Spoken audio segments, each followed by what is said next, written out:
Welcome back to another episode of Talking Lamar. 2023 has been a crazy roller coaster of a year for me, and we're going to talk about it. What are you talking about? Sorry, I forgot what I was talking about. What are you talking about? I am talking to you. That's just what I was talking about. It's Talking Lamar. You know, when I started 2023, the only long-range plan I had was to make it to January of 2025. And after 39 years, I would retire from Budweiser.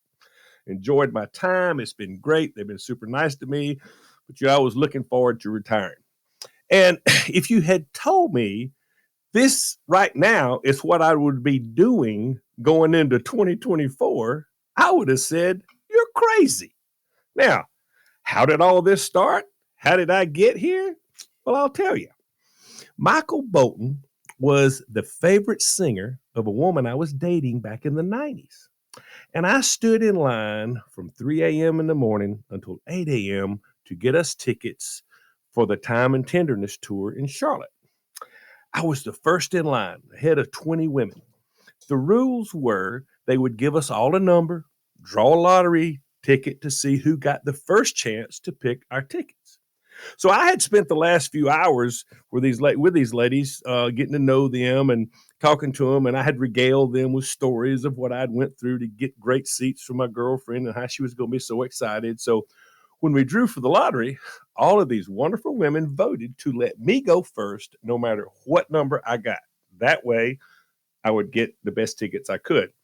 And then, there it was. So I had read that when his band members were taking turns doing solos with their instruments, he would ease backstage, and when the solos were done, a spotlight would come on and reveal him out in the audience, and he would start singing and then work his way back to the stage. The women would go crazy.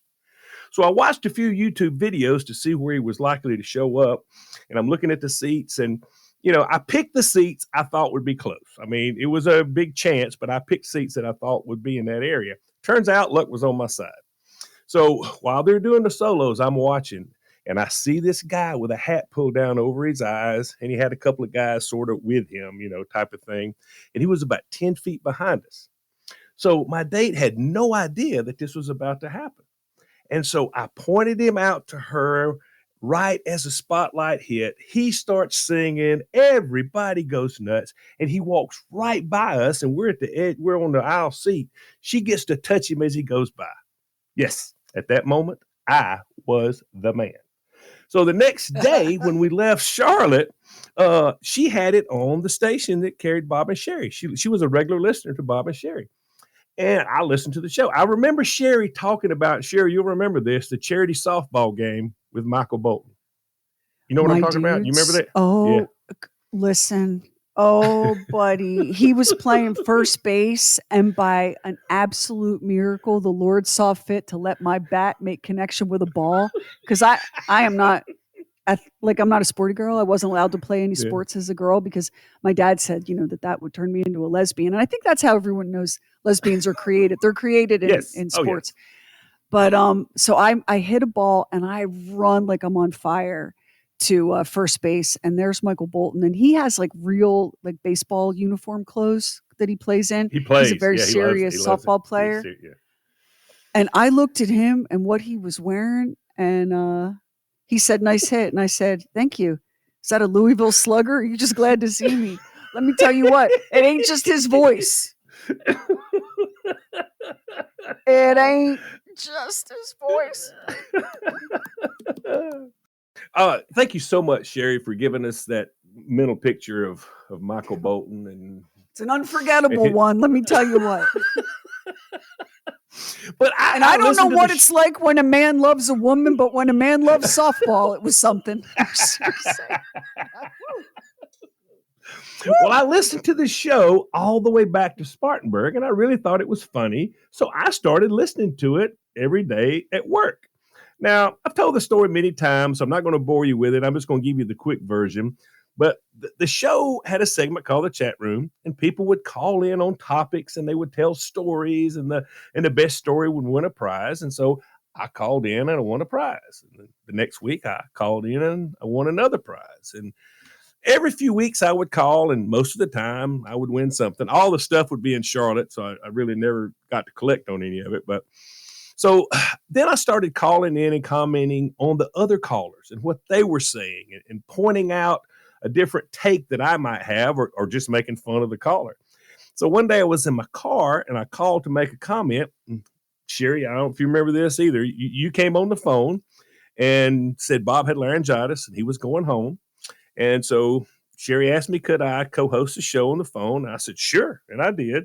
And that afternoon, Max left a message on my phone and said, Bob was going to be out the next day. And could I come in and co-host with Sheri in the studio? And I did. Now, a lot of years have gone by and a lot has happened. The show was syndicated, which it is now. I continued to call. They continued to answer. I started traveling with them, and Bob and I broadcasted from the 2002 Olympics in Salt Lake City. I took a group of listeners to the British Virgin Islands. I eventually became the People's Movie Critic.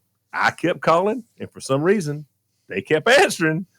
So I've had really so many great experiences and wonderful memories with the show. I could spend hours reminiscing. But what I want to talk about now is the most unexpected thing I could ever imagine, and it happened to me this year. I get a call from Sheri, and she says she wants to meet with me and Carla, my smoking hot wife, and discuss something. So we go to dinner, and we're sitting there, and Sheri asked me, what's your plans? I mean, when will you be leaving Budweiser? My response was, well, that depends. So she asked me if I might be interested in coming on to the show full time. Well, you know me, I'm like a 007 cool person here. I played this really cool and coy, and I'm very relaxed. And, and so I've had all these great experiences, and I'm just thinking to myself, I just don't know. And as I'm sitting there, I wound up, my reaction was a lot like Buddy the Elf when they told him Santa was coming to the department store. Santa! Oh my God! Santa! Oh my God! Santa! Oh my God! Okay, maybe I wasn't quite as cool as I thought it was. I don't know. But I tell you, I can't. Oh my God! I can't really tell you. I can't really tell you what it felt like. Here's my best way of describing it. It was like biting into a BLT that's on that toasted sourdough with extra bacon and Duke's mayonnaise. And while I'm eating that sandwich, I'm checking off the last remaining number on the winning Powerball ticket. I mean, it was a big deal, and it still is a big deal. And I will remember this, and it's so funny because Sheri said, now look, you don't understand what this is going to be like. I'm going to work your ass off. And I chuckled and said, no problem. I can handle it. Let me go ahead and say, she wasn't lying. This is the hardest this is the hardest job. It really is. But at the same time, it is the most fun I've ever had. It is my dream come true. And for all of you listening, you may not get all of these things, but I'm going to give you a little bit of a small peek behind the curtain of the show that you're listening to, okay? I don't think there is ever a minute in the day when everyone is not searching for some sort of content. And when I say content, I'm talking about informative, inspiring, hopefully funny things that y'all might find interesting. And Max is constantly keeping us on mark, so we don't keep talking when we should shut up, or at least he's trying to. I don't know how we're doing, Max, on that. I mean, when I give, he's trying. When I do something to wrap up, I think somebody hears the music to go to break and thinks, "Oh, we've got to start a new topic." He's playing music. It's time to ignore him. What does he know about what we're doing? Here's the thing. If you're listening to this show, I don't know that you can appreciate it because it's so seamless. And it's so seamless is because Max always picks just the right music for what we're doing at exactly the right moment. Most of the time without us even asking. It's always a surprise how he can get it dead on the money. Still not sure how he does it, but he does it. And the reason I have to tell you this is the secret to editing anything and producing is if people notice it, you're not doing it right. He's doing it exactly right every time. And the other thing about Max is he's working long before we start. He gets here way before we do, and he's still working after we're done.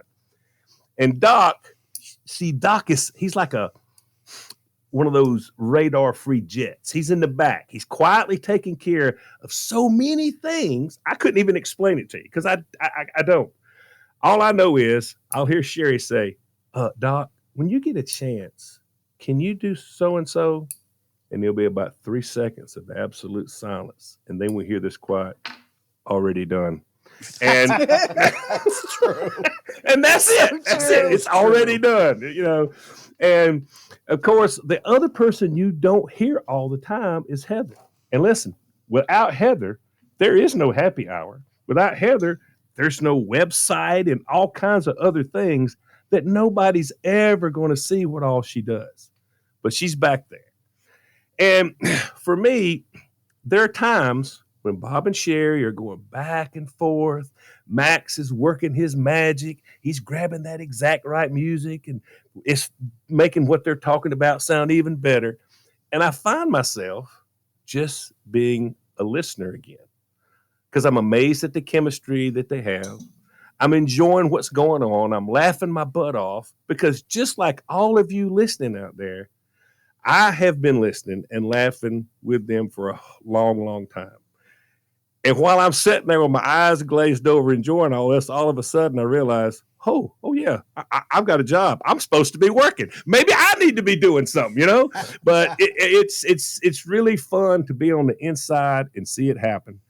And I'm really, Sheri, I'm so grateful to you and to Bob for being so good to me all these years and making my dream possible.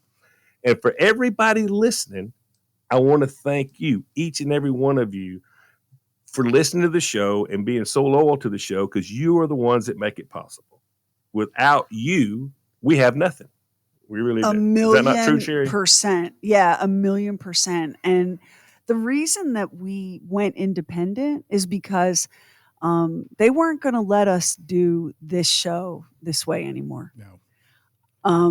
And the version of the show they wanted was not one we were going to do. They wanted us to talk for no more than 2 minutes at a time, like 3 times an hour. Am I in any way? Let me know, Max, if I'm misremembering. No. Oh God, it's horrible. That's not a radio show. Like that's my cat could do that for you. And that was their business and they owned it and they had a right to make those decisions. And we left because we didn't agree with those decisions. And the last thing that ownership said to me when we departed was, well, you're going to fail. And I was like you're the first mofo to say that to my face. Like I've been hearing that my whole life. Yeah. And if I do fail, I'm jumping out of the plane I'm flying, not out of the one you're flying. So Lamar is so right. Without the listeners, because we have nothing standing behind us. We have there's no big corporation. We don't get paid no matter what, right? We have to generate everything. And we couldn't do that. We couldn't keep the lights turned on and the equipment running without the audience.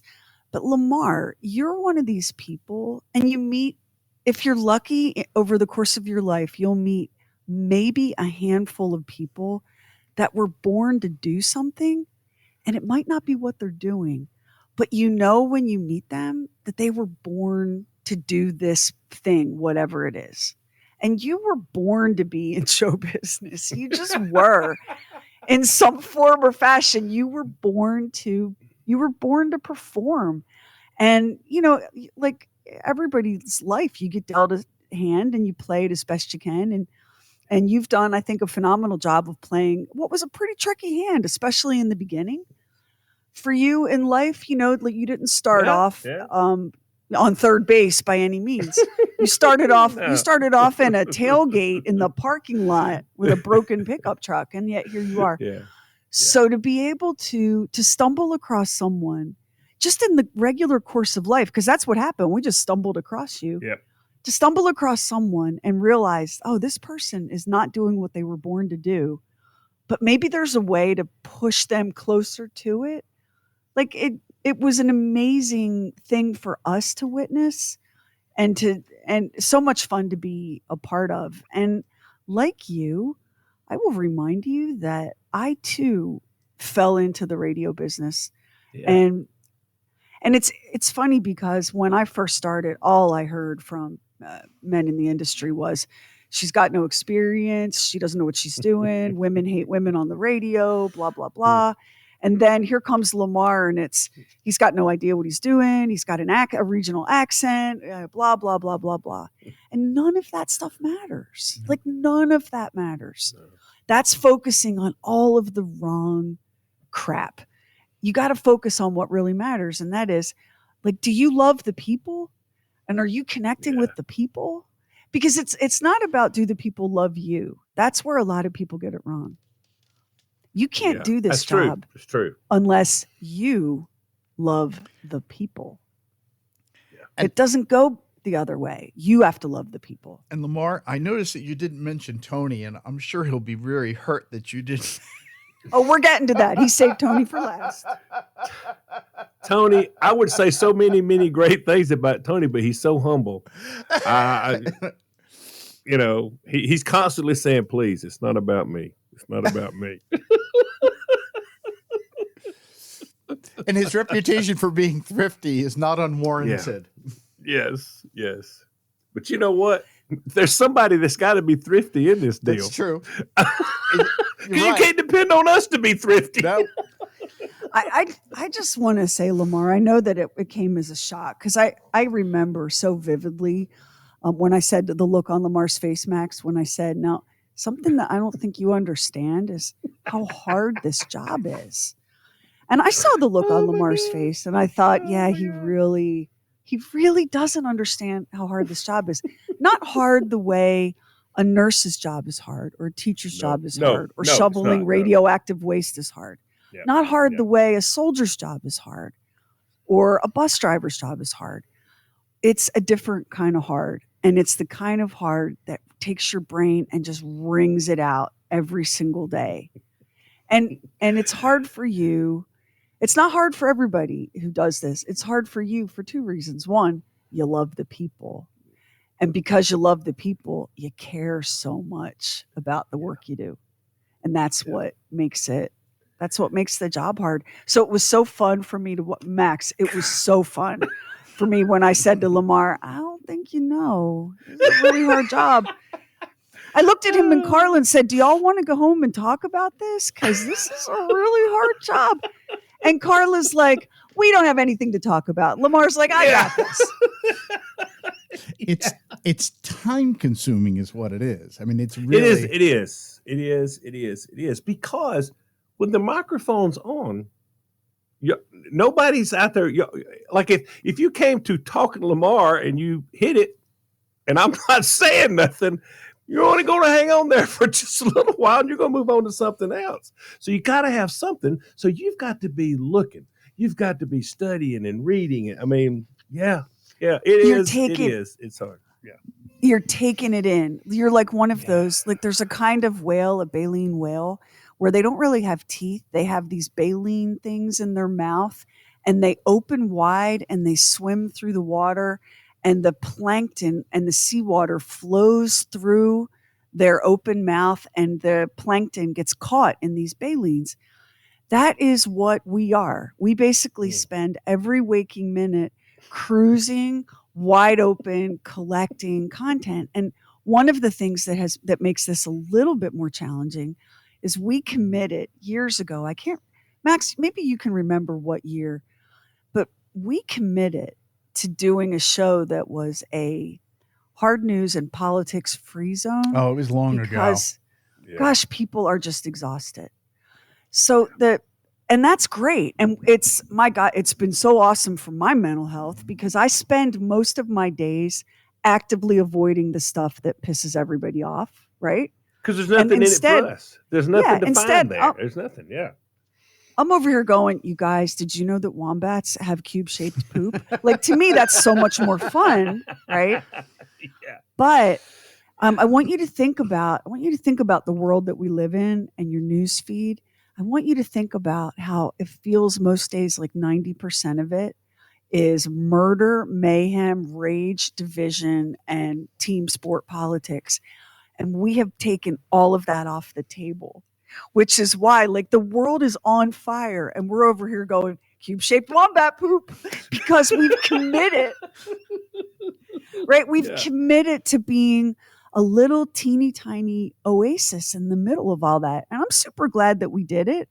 But now you see, Lamar, when the news cycle is choked with bad, you gotta really go looking for the good. Dig don't for something good and interesting and uplifting and all that kind of stuff. Listen, it's so easy. If somebody wants to do a show and you want to do it about the political structure, well, you just pick something and those people will listen to you, but you're not going to have nobody else listen. There's a ton of people that don't want to hear that crap. It's enough. I mean, it's enough.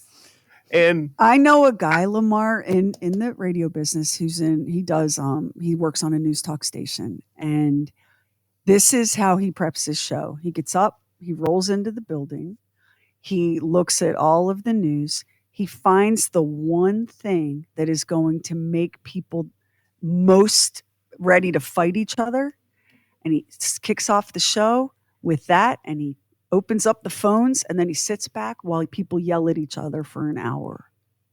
Yeah. And that sounds like an easy gig, but I wouldn't trade places, because you may be sitting back while people yell at each other and quote unquote do your job, but all day long you are bathing in rage and division and fury and disagreement. I'm too soft for that. People will always ask me, they'll say, what is Lamar like? And I always say, what you hearing? That's him. There's no different. There's no different personality. You're always very much yourself with whatever it is you do on the show. Yeah. For good or bad, that's the deal. The thing about it, what I love about this show is you can listen to this show and relax. You can actually relax. It's hard to watch local or national news and relax. There's no relaxing. I mean, people are dying. Oh, people gosh, are, no. I mean, there's no relaxing. It keeps you tied up in a knot.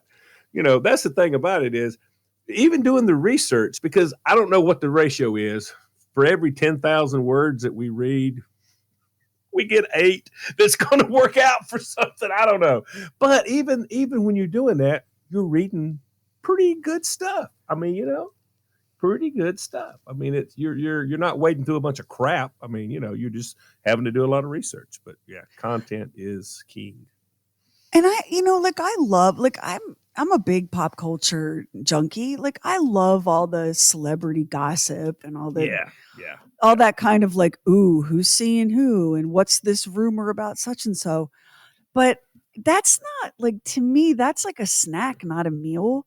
I couldn't imagine like doing a 4-hour show on what Taylor, and I'm a Swiftie, what Taylor wore to the last Chiefs game. Like, that's not going to work either. And it used to be like early in my career, consultants would say, not ever to my face, but behind my back to my bosses, she's very interested in science.